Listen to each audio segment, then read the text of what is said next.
So both iQOO Z7 Pro और Infinix Zero 35G currently market में 25,000 rupees के नीचे one of the most attractive smartphones है और इन दोनों फोन में भाई बहुत ही सारे सिमिलैरिटीज है लेकिन कुछ तो अलग है। आपको कौन सा खरीदना चाहिए? What the heck is going on friends? मेरा नाम है वीकेंड डिकोडर के तरफ से और आप सभी को बहुत बहुत स्वागत है। और आज हम करने वाले हैं iQOO Z7 Pro versus Infinix Zero 35G ये कंपैरिजन वीडियो और यहाँ पर हम हर एक पॉइंट्स को कवर करने वाले हैं।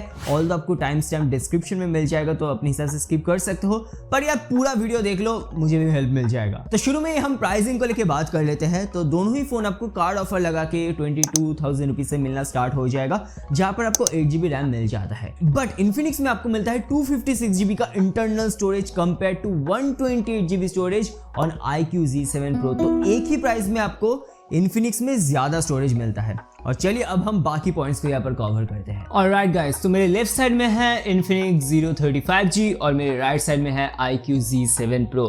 और चलिए सबसे पहले हम डिज़ाइन को लेके बात कर लेते हैं। तो भाई ऑफ कोर्स डिज़ाइन एक बहुत ही सब्जेक्टिव मैटर है। इन माय ओपिनियन मेरे पास जो वेरिएंट्स है ये दोनों ही देखने में बहुत ही खूबसूरत, मॉडर्न और साथ में प्रीमियम भी दिखाई देता है।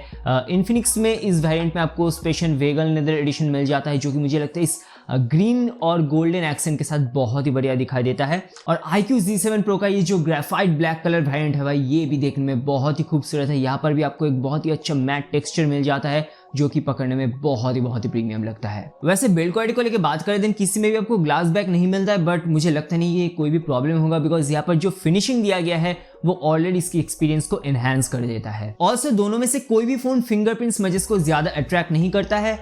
iQOO बहुत ही हल्का करता है और जो इन्फिनिक्स का ये वाला वेरिएंट है ये तो बिल्कुल भी फिंगरप्रिंट स्मजेस को अट्रैक्ट नहीं करने वाला। अब अगर मैं वेट को लेके बात करूं देन इन्फिनिक्स का वेट है अराउंड 185 ग्राम, बट iQOO का वेट है अराउंड 175 ग्राम। इवन गाइस अगर आप यहाँ पर थिकनेस को ध्यान से नजर दो देन iQOO आपको हल्का सा स्लिमर फील होगा।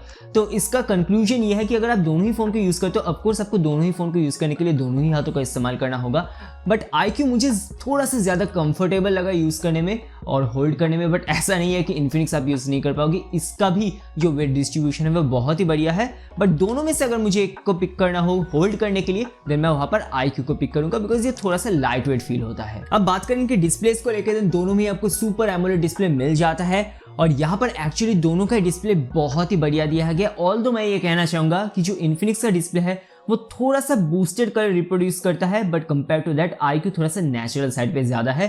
बट अगेन गाइस अगर आप मूवीज वगैरह ज्यादा देखते हो देन आपको ज्यादा वो फर्क नहीं करेगा, लेकिन हाँ अगर आपने बहुत ज्यादा डिस्प्ले को यूज किया है तब जाके आपको पता चलेगा कि जो iQOO का यहाँ पर कलर कैलिब्रेशन है वो थोड़ा सा ज्यादा एक्यूरेट है। बाकी शार्पनेस, व्यूइंग एंगल्स भाई दोनों के ही यहाँ पर बहुत ही बढ़िया है। लेकिन ऑफ कोर्स गाइस जो इन दोनों ही फोन का एक हाईलाइटिंग पॉइंट है वो है इनका कर्व्ड एमोलेड डिस्प्ले। दोनों ही फोन में आपको कर्व्ड एमोलेड डिस्प्ले मिलता है, जो कि देखने में बहुत ही बढ़िया लगता है। पर यहाँ पर मैं कहना चाहूंगा कि दोनों में से जो इन्फिनिक्स है उसका कर्व थोड़ा सा ज्यादा एंगल पे है, आई मीन इसका जो कर्वेचर है वो ज्यादा है। बट इसका मतलब ये नहीं है कि iQOO का डिस्प्ले बेकार है, बिल्कुल भी नहीं गाइस, दोनों का ही डिस्प्ले यहाँ पर बहुत ही बढ़िया है, बस ये थोड़ा सा ज्यादा कर्व्ड है। और अगर मैं दोनों ही फोन के ब्राइटनेस को लेकर बात करूं देन आउटडोर में मैंने दोनों ही फोन को टेस्ट किया है। दोनों ही फोन के डिस्प्ले की जो विजिबिलिटी है वो बहुत ही बढ़िया है एंड ऑलमोस्ट मुझे ब्राइटनेस लेवल एक्चुअली इक्वली लगा है, तो यहाँ पर कंपेयर करना मुश्किल है। अब अगर हम डिस्प्ले के रिफ्रेश रेट्स को लेकर बात करें देन इन्फिनिक्स में आपको मिलता है अप टू 144 हर्ट्ज का refresh rate, but compare to that iQOO में आपको मिलता है 120 हर्ट्ज। अब भाई 120 हर्ट्ज भी भाई बहुत ही स्मूथ है एंड सो इज 144 हर्ट्ज। दोनों में ही जो रिफ्रेश रेट है उसको अच्छी तरीके से ऑप्टिमाइज किया है। आपका जो रेगुलर स्क्रॉलिंग होगा या फिर ब्राउजिंग होगा या फिर एक मेनू से दूसरे मेनू में जाना हो भाई, सब कुछ यहाँ पर बहुत ही स्मूथ दिखाई देता है। तो ऐसा बिल्कुल भी नहीं होगा कि कभी भी आपको एनिमेशन लैगी लगने वाला है, सब भाई स्मूथ है। अब इसी बहाने चलो क्विकली दोनों का आप जो पंच होल है वो देख लो और साथ में जो बेजल और चिन्ह है देख लो। भाई दोनों में ही बहुत ही मिनिमल है और ऑलमोस्ट एक्चुअली आप कह सकते हो कि यूनिफॉर्म यहाँ पर आपको बेजल और चिन्ह मिल जाता है। तो एक फुल व्यू एक्सपीरियंस आपको दोनों ही फोन के डिस्प्ले से मिल जाएगा। और अगर मैं ग्लास प्रोटेक्शन को लेकर बात करूं then I am not really sure कि iQOO में कौन सा प्रोटेक्शन यूज किया गया है, बट इन्फिनिक्स के केस में आपको कॉर्निंग गोरिल्ला ग्लास 5 का प्रोटेक्शन मिल जाता है इस डिस्प्ले में, जो कि एक बहुत ही अच्छी बात है। और बाय द वे इन्फिनिक्स के फोन में आपको एक एक्स्ट्रा स्क्रीन गार्ड भी बॉक्स के अंदर मिल जाता है। एंड ऑफ कोर्स दोनों ही फोन में आपको इन डिस्प्ले फिंगरप्रिंट स्कैनर मिल जाता है। भाई दोनों ही यहाँ पर बहुत ही फास्ट है और एक्चुअली दोनों ही यहाँ पर बहुत ही एक्यूरेट है। मैंने दोनों को यहाँ पर बार टेस्ट करके देखा था और दोनों ही यहाँ पर बहुत ही फास्ट काम कर रहा था और जो एनिमेशन है वो भी मुझे यहाँ पर बहुत ही बढ़िया लगा है। अब अगर मैं इनके स्पीकर्स को लेके बात करूं, देन IQ में आपको मिलता है एक सिंगल स्पीकर जो कि बॉटम साइड पे है, और इन्फिनिक्स में आपको डेडिकेटेड स्टीरियो स्पीकर्स मिल जाता है, यानी कि एक बॉटम साइड पे और एक टॉप साइड पे। एंड ऑफ कोर्स गाइस, यहाँ पर विदाउट अ डाउट इन्फिनिक्स का जो ऑडियो रिप्रोडक्शन था वो बेटर था। IQ भी यहाँ पर लाउड और क्लियर था, बट ऑफ कोर्स इन्फिनिक्स में जो क्लैरिटी थी या फिर जो स्टीरियो इफेक्ट था वो सब कुछ बहुत ही बढ़िया लग रहा था, तो इन्फिनिक्स यहाँ पर थोड़ा सा आगे रहता है। बट एक चीज़, दोनों में से किसी में भी आपको 3.5 मिलीमीटर हेडफोन जैक नहीं मिलता है। मैंने उम्मीद की थी कि एटलीस्ट इन्फिनिक्स इसको प्रोवाइड करेगा, बट इन्फिनिक्स ने भी यहाँ पर प्रोवाइड नहीं किया है, तो या गाइस वो मिसिंग है। अब बात करें इनके नेटवर्क को लेकर, देन दोनों ही फ़ोन में मैंने 5G टेस्ट करके देखा है। मेरे एरिया में भाई बहुत ही बढ़िया 5G स्पीड्स अचीव हो रहा था, और दोनों में ही जो कॉल क्वालिटी है, चाहे मैं ईयरपीस की क्वालिटी बोलूँ या फिर माइक्रोफोन की क्वालिटी बोलूँ, बहुत ही बढ़िया थी। एकदम क्लिस्टर क्लियर आप कॉल्स ले पाओगे, और दोनों ही फ़ोन में आपको सेकेंडरी नॉइस कैंसिलेशन माइक भी मिल जाता है, जो कि ऑफकोर्स एक प्लस पॉइंट है। और हाँ मेरे दोस्त, दोनों ही फ़ोन में इनका खुद का डायलर ऐप आपको मिल जाता है, ये एक बहुत ही अच्छी बात है। अगर आप कॉल रिकॉर्डिंग विदाउट अनाउंसमेंट करना चाहते हो, देन दोनों ही फ़ोन से आप लोग ईजिली कर पाओगे। और अब बात करें इनके UI को लेकर, देन दोनों ही phone out of the box आपको Android 13 के साथ मिल जाता है। अब अगर मैं अपडेट्स को लेकर बात करूं, देन इन्फिनिक्स ने प्रॉमिस किया है कि आपको 1 साल का मेजर एंड्रॉयड अपडेट मिलेगा, और IQ के केस में आपको 2 साल का मेजर एंड्रॉयड अपडेट मिलेगा। अब अगर आपके लिए अपडेट बहुत ज़्यादा मायने रखता है, देन ऑफ कोर्स इन्फिनिक्स उस केस में थोड़ा सा पीछे रहेगा, बिकॉज IQ में जो अपडेट्स है वो भाई बहुत ही फ्रीक्वेंट मिलता है।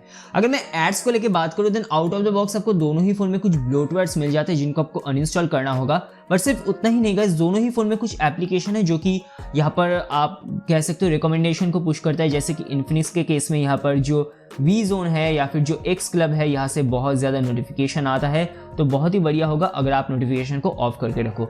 और जो IQ है वहाँ पर आपको मोस्टली V-App स्टोर से नोटिफिकेशन आने वाला है, तो इस केस में भी आप नोटिफिकेशन को कंप्लीटली ऑफ कर देना और आपका लाइफ बहुत ही सुधर जाएगा। वेल UI को लेकर बात करूँ, देन ऑफ कोर्स इन्फिनिक्स पहले से बहुत ज़्यादा इंप्रूवमेंट कर चुका है, बट फिर भी IQ यहाँ पर आगे रहेगा, बिकॉज यहाँ पर IQ में ओवरऑल जो UI के कलर एलिमेंट्स है वो ये बेटर अडेप्ट कर लेता है, एंड ओवरऑल UI देखने में भी मुझे ज़्यादा मॉडर्न और मिनिमल और खूबसूरत लगा है।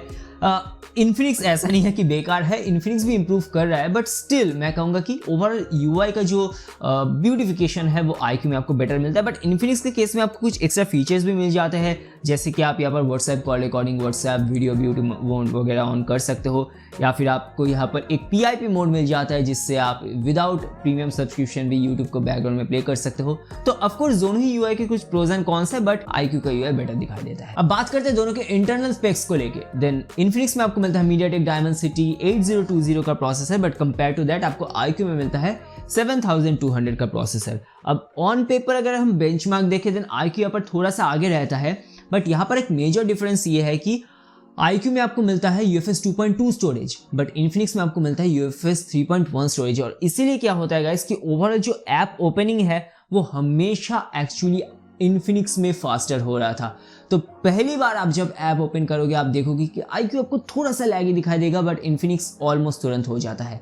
लेकिन बाद में अगर मैं रैम मैनेजमेंट या फिर मेमोरी मैनेजमेंट को लेकर बात करूँ, मल्टीटास्किंग को लेकर बात करूँ, देन दोनों ही फोन उस केस में ऑलमोस्ट नेक टू नेक यहाँ पर कम्पीट कर रहा था। तो मल्टीटास्किंग भाई दोनों ही फोन में अच्छे से हो जाएगा, आप बहुत सारे ऐप्स को मेमोरी में बैकग्राउंड में रन कर पाओगे, बट जो ऐप ओपनिंग है वो ऑफ कोर्स आपको इन्फिनिक्स में फास्टर लगेगा। गेमिंग को लेके बात करें तो BGMI आप दोनों ही फोन में स्मूथ एक्सट्रीम पे खेल पाओगे। अब मोस्टली आपको कंसिस्टेंट 60 FPS दोनों में ही मिल जाएगा, लेकिन हाँ कभी कभी दोनों में ही आपको फ्रेम ड्रॉप्स भी नजर आएगा। इंटेंसिव एरिया में जैसे कि आप नोटिस कर पाओगे कि हल्का सा स्टटर कभी कभी आपको दिखाई देगा, पर ध्यान रखना ये सब कुछ मैं स्क्रीन रिकॉर्डिंग के साथ कह रहा हूँ, तो ऑफकोर्स उसके लिए ज्यादा पावर की रिक्वायरमेंट होती है। ओवरऑल दोनों ही फोन का गेमिंग परफॉर्मेंस मुझे ऑलमोस्ट सिमिलर ही लगा है, और दोनों ही फोन से आप काफी अच्छा गेमिंग एक्सपीरियंस पा सकते हो इस प्राइस के हिसाब से, तो गेमिंग भी यहाँ पर सिमिलर ही है।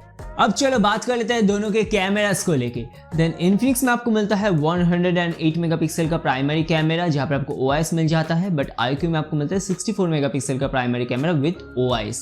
बट इन्फिनिक्स में आपको एक्स्ट्रा 13 मेगापिक्सल का अल्ट्रा वाइड कैमरा मिल जाता है जो कि आपको IQ में नहीं मिलता है। ओवरऑल रियर कैमरा में आप देख पाओगे कि डिटेल्स और डायनामिक रेंज वगैरह तो दोनों का ही बहुत ही सही से आ जाता है, लेकिन IQ का जो कलर रिप्रोडक्शन है वो ज्यादा नेचुरल साइड पे है, but compare to that Infinix थोड़ा सा ज्यादा बूस्टेड कलर प्रोड्यूस करता है। बाय डिफॉल्ट दोनों में ही आपको शानदार बैकग्राउंड ब्लर मिल जाएगा, और पिक्चर भी शार्प है। डायनामिक रेंज दोनों ही फोन बहुत ही अच्छे से हैंडल कर लेते हैं, पर वही कलर्स का डिफरेंस है। इंडोर में भी ये कलर डिफरेंस आपको और भी एक्चुअली अच्छे से पता चल जाएगा। आप देख पाओगे कि इन्फिनिक्स का जो कलर है वो कुछ ज्यादा ही बूस्टेड है। अब थोड़े से हार्श लाइटिंग कंडीशन में आप देख पाओगे कि यहाँ पर एक्चुअली इन्फिनिक्स बेटर काम कर रहा है।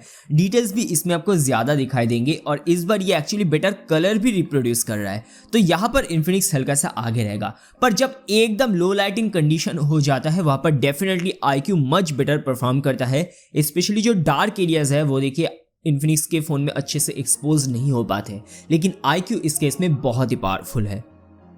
अब इनके वीडियो रिकॉर्डिंग को लेकर बात करें, देन इन्फिनिक्स में आप 4K 60 fps तक वीडियो रिकॉर्ड कर पाओगे और IQ में 4K 30 fps तक, बट इन्फिनिक्स में सिर्फ 1080p 30 fps में आपको स्टेबलाइजेशन का ऑप्शन मिलता है, बट IQ में आप 4K 30 fps पे भी वीडियो स्टेबलाइजेशन को ऑन कर पाओगे। वीडियोस के मामले में भी मुझे लगा है कि IQ यहाँ पर बेटर परफॉर्म कर रहा था। ओवरऑल कलर्स IQ का बेटर है, पर डिटेल्स और स्टेबलाइजेशन मुझे दोनों का ऑलमोस्ट इक्वली लगा है।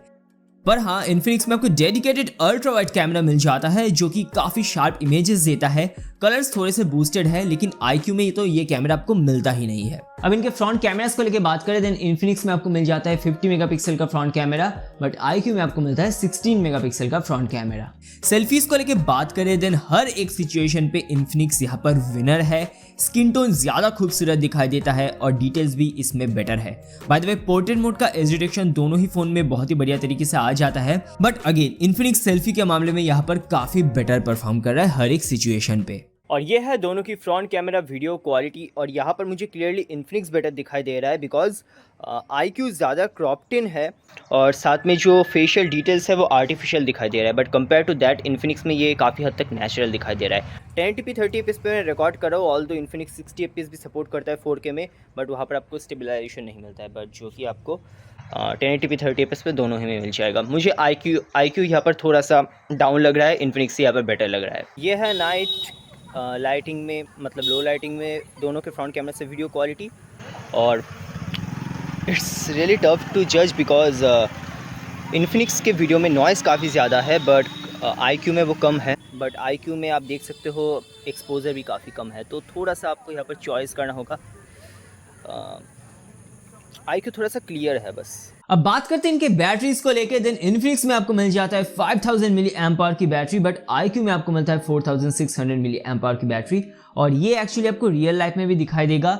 IQ आपको ऑलमोस्ट 6 आवर्स का यहाँ पर स्क्रीन ऑन टाइम निकाल के दे देगा, बट इन्फिनिक्स में आपको हमेशा ऑलमोस्ट 7 आवर्स का यहाँ पर स्क्रीन ऑन टाइम इजीली मिल जाएगा रेगुलर यूजेज में। अगर आप गेमिंग करते हो देन उस केस में थोड़ा सा ज्यादा ड्रेन होगा, तो ऑफकोर्स इन्फिनिक्स का यहाँ पर बैटरी लाइफ बेटर है। और हाँ, दोनों ही फोन के साथ आपको चार्जर बॉक्स के अंदर मिल जाता है।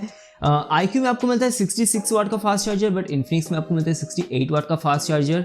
IQ आपका अराउंड 45 से 50 मिनट्स के अंदर फोन को फुल चार्ज कर देगा, वहाँ पर इन्फिनिक्स 50 से 55 मिनट्स लेगा। तो दोनों ही फोन में भाई फास्ट चार्जिंग बहुत ही बढ़िया काम करता है। और फाइनली अगर मैं इनके थर्मल मैनेजमेंट को लेकर बात करूँ, देन यहाँ पर IQ बेटर परफॉर्म करता है।